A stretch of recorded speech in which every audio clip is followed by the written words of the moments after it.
Los docentes actuales son una manga de vagos que no tienen vocación. ¿Han escuchado esta clase de expresión? Yo lo escucho a veces. Sobre todo cuando hay una situación de conflicto laboral, de huelga docente, hay quienes dicen esto. Los docentes de ahora no tienen vocación. Bueno, cuando se dicen cosas como esta, más que estas expresiones, estas generalizaciones así livianas, descalificadoras, más que reflejar una realidad, reflejan la precariedad de análisis, de reflexión de quien las pronuncia, ¿no? Y a mí me parece interesante detenernos para analizar un poco este concepto de la vocación. En esta oportunidad me voy a abstener de intentar pronunciar su origen en latín, porque ya, queridos amigos míos, me han hecho la observación de que soy un desastre intentando pronunciar en latín, de lo cual soy consciente porque la única vez que estudié un poquito de latín en un profesorado, lo reprobé rápidamente, por mal alumno. Así que ni lo intento. Pero sí que está contenido en su origen, en el origen de la palabra en latín. Esto que deviene en nuestro idioma en vocación. ¿Qué es la vocación? Y significa acción de llamar. La primera aplicación tradicional del término de recibir un llamado, recibir esta acción de llamar que proviene de algún lugar, de alguna fuente, es del orden de lo religioso. Se entiende en ese contexto que el llamado a una actividad religiosa, un compromiso religioso, proviene de Dios. La persona percibe, siente, advierte que está siendo llamada por esta acción de llamar a una vida religiosa. Pero fuera de este ámbito, en lo secular, las cosas de las personas comunes, no religiosas, no necesariamente religiosas, también tiene un uso. Y es esto de sentirse convocado, de algún modo sentirse llamado a comprometerse con una tarea, con una profesión, con un oficio. A mí me parece un ejercicio interesante que puede hacerse, es rememorar en la propia historia personal si esto sucedió, cómo sucedió, cuándo uno se sintió llamado a un compromiso profesional. Y no tengo más remedio, no para ubicarme como referencia de nada, que siempre insisto que no es mi pretensión de ninguna manera, pero no tengo más remedio que evocar mi propia experiencia. Y a decir verdad, cuando terminé la escuela primaria a los 12 años, ingresé en la escuela normal de profesores para ser maestro de escuela, no tengo idea cuáles eran las circunstancias exteriores o cuáles eran mis motivaciones subjetivas, eso no lo sé. Pero sí sé que un tiempo antes, siendo alumno de escuela primaria, ocurre un episodio que tengo muy fresco en mi memoria. Y es que en una oportunidad, en quinto grado, los pibes queríamos salir a jugar o hacer alguna actividad recreativa. Y nuestro maestro no nos permitió. No sé por qué, tal vez porque teníamos otra cosa para realizar, él quería que hiciéramos otra actividad, o porque a lo mejor nos quería sancionar por algo que habíamos hecho que no hubiera estado bien. No, eso no lo sé, pero sí sé que en ese momento yo pensé, algún día voy a ser maestro, para que mis alumnos puedan jugar. Esto no agote el tema de ninguna manera del llamado vocacional, pero para mí, en lo muy personal, es una referencia que por algo la recuerdo de tal manera. Lo cierto es que, terminada la escuela normal, recibido de maestro, y trabajando unos años de maestro de escuela primaria, en algún momento siento la inquietud, la inclinación para dedicarme a la educación especial en particular. y me decido a estudiar el profesorado de educación especial, para maestro de educación especial. Me inscribo en el instituto correspondiente en Buenos Aires y ocurre algo en el primer día de clase. Me dirijo al edificio, al instituto donde se cursaba esta carrera, pero en lugar de entrar decidido, me paro en la esquina. En una esquina a cierta distancia y miraba la entrada y veía que llegaban quienes serían después mis futuros compañeros, sobre todo compañeras, porque la mayoría eran chicas, jóvenes, que entraban en grupo o que entraban solas, pero entraban con mucha decisión y yo no tenía esa decisión. Tenía, por un lado, la inclinación a comprometerme con esa profesión, con esa tarea, y algunas dudas. Yo dudaba, pero no sé qué dudaba, pero dudaba. Bueno, en algún momento se me produce el clic, ingreso, curso toda la carrera, la completo, me recibo y después trabajo años y años y años hasta que me jubilo en esa actividad. Con esto quiero señalar que el posible llamado, esta acción de ser llamado a una determinada tarea, no es unívoca, no es un WhatsApp, no es un mail, no es un llamado telefónico que dice vos tenés que hacer tal cosa, no es tan claro. Viene mezclado con cuestiones subjetivas, con cuestiones de oportunidades, de circunstancias, bueno, y en medio de todo eso, de barajar todos esos factores que concurren, uno toma una decisión.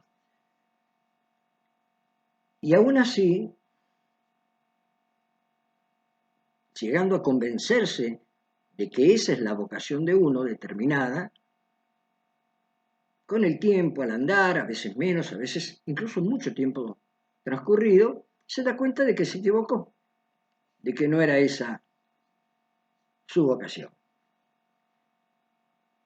Pero también, a pesar de aquella ambigüedad, ambivalencia en el puntapié inicial, en el primer paso que uno da, con el andar uno puede confirmar, corroborar que sí realmente era su vocación y era aquello a lo que se sentía y se consideraba llamado a comprometerse. Y si es así, entonces sí, se compromete, le pone empeño, dedicación, persevera aún bajo las circunstancias que sean, de conflicto, de dificultades, y se mantiene en su profesión. Y acá sí se corrobora este contenido vocacional, en nuestro caso, de la actividad docente.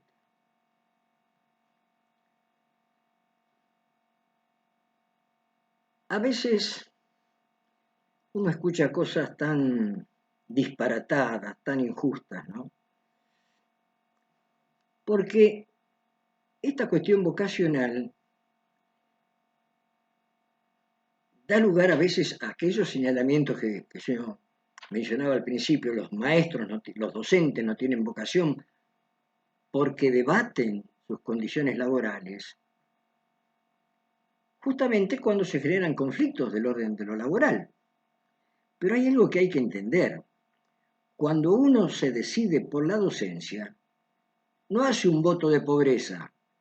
Uno no ingresa en la orden franciscana o en cualquier otra orden religiosa donde hay un voto de pobreza. No es así. Y aunque no lo entiendan algunos, los docentes, como todas las personas, tenemos que comer, tenemos que tener una casa donde habitar, tenemos que atender a las necesidades de nuestras familias, como cualquiera. Y esto implica condiciones laborales y dentro de ellas condiciones salariales adecuadas.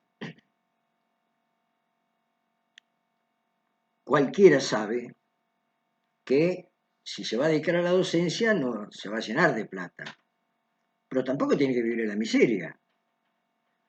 En una época había una distinción entre lo que era el teatro vocacional y el teatro profesional. El teatro vocacional se decía de aquellos actores y, bueno, gente que se dedicaba a lo actoral, a lo teatral, como una actividad adicional a la propia, a la central de su vida. Lo hacía por vocación. Por el contrario, había personas, como las hay, que se dedicaban a lo teatral, a la actuación, a todo lo que implica el mundo del teatro, de manera profesional, que esa era su ocupación central, el eje de su actividad, que era un trabajo. El anterior es una interpretación de lo vocacional, como si lo vocacional no implicara un compromiso laboral. Bueno, en el caso de la actividad docente, lo vocacional deviene en una profesión, en un trabajo, y le caben las generales de la ley para las que le caben a cualquier trabajo, en el contexto del sistema socioeconómico de nuestro tiempo. Por lo tanto, le corresponden los derechos y los reclamos por esos derechos como a cualquier otro trabajador. Y acá se acabó el dilema. Esto no implica que lo vocacional no esté presente, pero lo vocacional devino en una profesión.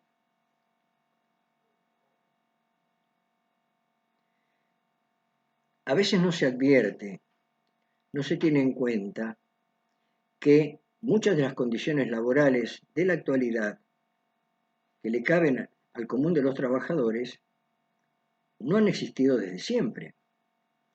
Que muchas cosas que hoy tomamos con naturalidad, derechos tales como el cobro de un aguinaldo, las vacaciones pagas, las licencias por diversos motivos, motivos de salud, motivos familiares, han sido el resultado y son el resultado de luchas que durante mucho tiempo han afrontado los trabajadores y luchas en algunos casos muy cruentas, que no se trataba de pegar dos gritos, de mostrar un cartelito, sino de comprometer la vida y que a muchos de estos trabajadores les ha costado la vida. Uno de estos hechos fundantes es lo que se recuerda el 1 de mayo, el Día de los Trabajadores, no el Día del Trabajo, el Día de los Trabajadores. Y de ahí se derivó en los derechos que hoy naturalmente reclaman todos los trabajadores y le asisten a todos los trabajadores. Pero es el resultado de esas luchas. No es que la patronal gentilmente le fue otorgando esos derechos, no, esos derechos fueron luchados, fueron reclamados, fueron exigidos ante un estatus económico-social que no los reconocía. Bueno, por lo tanto, el reclamo de los derechos es parte de la historia y parte del presente de las actividades laborales. Y acá se acaban los dilemas. Acá no hay ningún dilema entre vocación y reclamo. No. Se suman lo uno más lo otro. Hay quienes dicen también, esto yo lo escuché y supongo que algunos de ustedes también, bueno, si no le gusta lo que ganan los maestros, los docentes, que se busquen otro trabajo. Esto no es así. La docencia no es una actividad liberal. Uno es abogado, pone un bufete de abogados. Es contador, pone una oficina de contaduría. Es comerciante, pone un comercio. Es, qué sé yo, psicólogo, pone un consultorio. O médico, también puede poner un consultorio. Pero no es lo propio de la docencia. La docencia no es una actividad liberal. No es individual en esos términos. Trabaja en un contexto social y depende de ese contexto social administrado por un Estado a cargo ocasionalmente de determinado gobierno. Así que no puede decir, bueno, dejo la docencia o me voy a trabajar a otro lado. No existe ese otro lado posible para el docente. Otro ejercicio mental que es recomendable para quienes piensan en estos términos es entrar en la máquina, una supuesta máquina del tiempo mental. Ya que no es una máquina del tiempo real, la ciencia no la ha logrado fabricar todavía, una máquina del tiempo mental. Y remitirse, digamos, a un tiempo en la Edad Media. Y que tenga la suerte de caer del lado del señor feudal, no sea cosa que caiga del lado del siervo de la gleba, donde los derechos laborales era poco y nada, más bien nada que poco. Era un poquito mejor que la esclavitud, pero aún así las condiciones eran las que imponía el señor feudal y si no le gustaba, se la banca. Bueno, ya no vivimos en ese tiempo. Afortunadamente, a pesar de los muchos defectos que uno puede señalarle a las sociedades modernas, en este espacio en particular, en este tema en particular, se ha avanzado positiva y favorablemente para los trabajadores, para nosotros, los trabajadores, también los docentes, que somos trabajadores.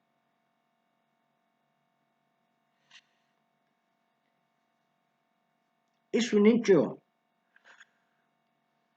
que los conflictos laborales, por el solo hecho de ser conflictos, generan incomodidades. Cuando ocurre una huelga docente, ocurre lo mismo que con cualquier huelga de cualquier otra actividad, sea del gremio de los camioneros, sea del gremio de los bancarios, la que ustedes quieran. Altera una estabilidad habitual, rutinaria, donde las cosas son de determinada manera. Esto se ve alterado. Justamente esta alteración, esta incomodidad, es lo que hace que el reclamo tenga fuerza, tenga presencia, si no, no produce nada. A veces se pregunta, ¿qué se consigue con una huelga? Bueno, no se consigue con una huelga. La huelga es un señalamiento de que determinada cosa no está bien, al menos desde el punto de vista de los trabajadores.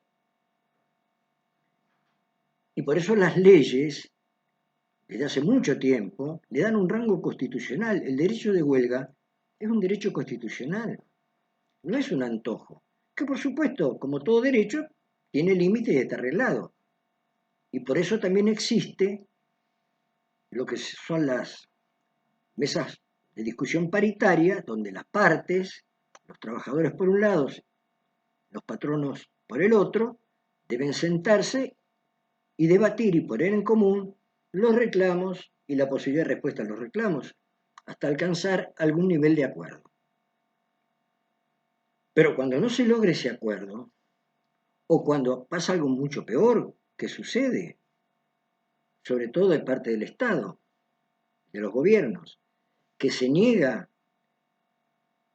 este espacio, que además está regido por ley, tiene jerarquía de ley, pero a veces los gobiernos dicen, bueno, no llamo a paritarias.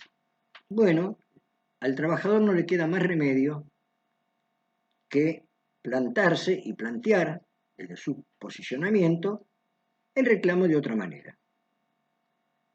Y es cierto que, como en todo conflicto, hay efectos no deseados. En el caso de los conflictos en el ámbito educativo, los efectos no deseados es la afectación a los alumnos. Bueno, existe la posibilidad, muchas veces se ha hecho, se puede hacer, de aliviar estos efectos en los alumnos. No es el tema de hoy, pero en algún momento tal vez lo podamos desarrollar un poquito. Pero más allá de eso, el reclamo no deja de ser legítimo y genuino.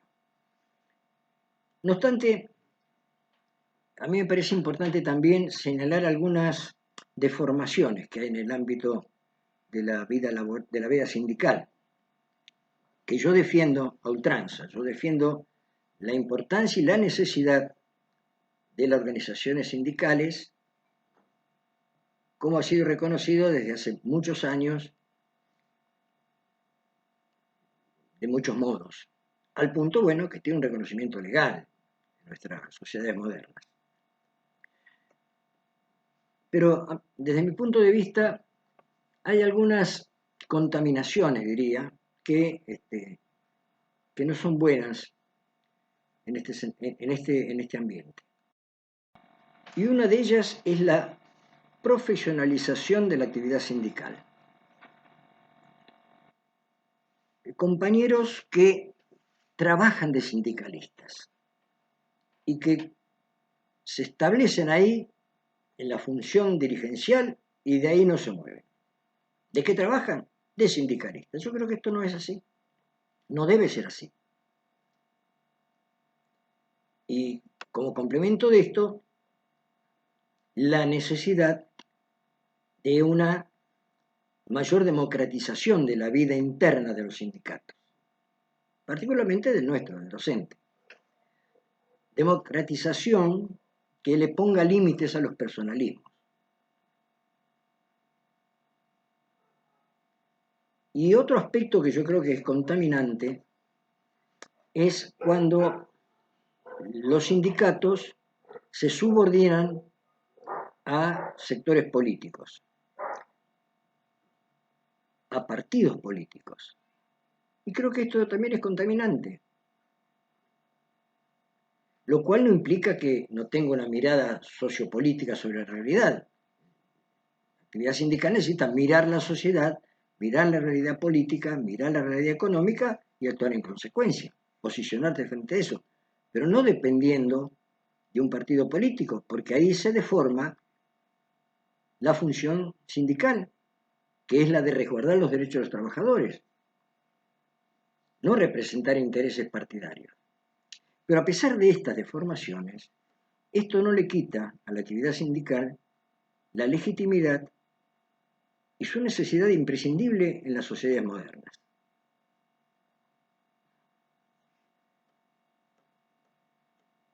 Para terminar esta charla, para quienes les guste un poco el cine, yo me permito recomendarles, para quienes no la vieron, que vean una película del año, si no me equivoco, 1978, por ahí nomás,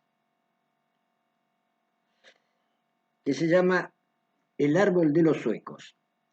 Suecos con Z, no con S de Suecia. No voy a revelar por qué se llama El árbol de los suecos, porque estaría contando el núcleo esencial de la película. Pero bueno, El árbol de los suecos con Z, una película italiana que, si no me equivoco, transcurre sobre finales del siglo XIX, principios del siglo XX, en una región de Italia,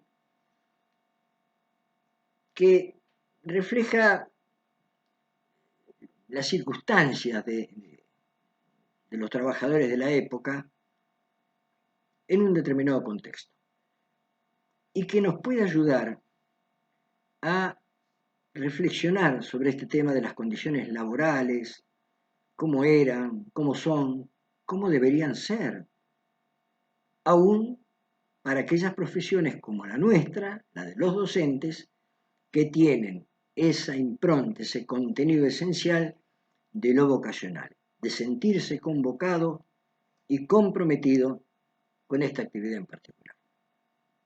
Miren la película, es una gran película. Les dejo un abrazo y un saludo grande. Chao.